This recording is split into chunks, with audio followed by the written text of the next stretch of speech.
जानिछु संबलपुरी लुंगी को बनैबारे शह शह हजार हजार ओडिशार बुणाकार मानकर असीम चेष्टा प्रचेष्टा एवं परिश्रम लगी था।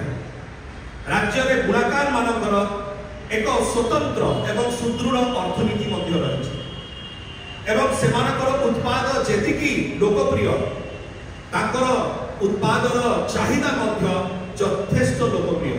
एटा केवल ओडिशा रे नुहे भारत वर्ष रे नुह समग्र विश्व रे यह सुपरिचित। एही सशक्त अर्थनीति उपरे उठारघात करिसंती आघात करिसंती माननीय केंद्र मंत्री श्री धर्मेंद्र प्रधान जेतले सी संबलपुरी लुंगी को समालोचना करुचंती। सारा ओडिशा रे खास करी ग्रामांचल रे ओडिशा रो लक्ष लक्ष आज मध्य ओडिया माने प्रतिदिन लुंगी पिंधि थांती।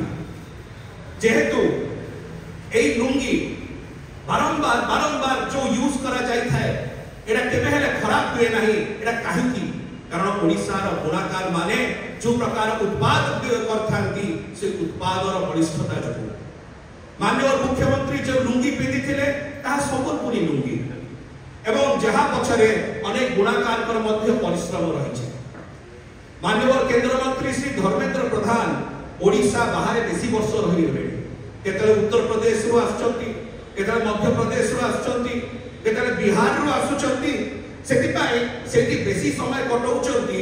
सेति पाई ओडिशा रो परंपरा संस्कृति एवं अर्थनीति रे बुणाकार भाई भूणी मानकर जो अवदान रही ताको क्षुण्ण करिया को चेष्टा करिसंती, ताको निंदित अपमानित करिया को चेष्टा करिसंती।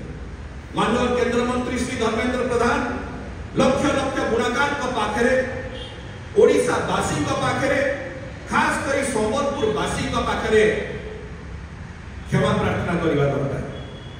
काहेकि कारण जो प्रकार भावरे ओडिशा रा संस्कृति को संबलपुर संस्कृति को से आघात पहुंचैचंती एवं ओडिशा रा परंपरा को जो प्रकार भावरे से आघात पहुंचैचंती अपमानित करिसंती सेति पई से जोड़ हस्तरे क्षमा मांगवा दरकार 4.5 कोटी ओडिशावासी को एवं विशेष करी संबलपुरवासी को।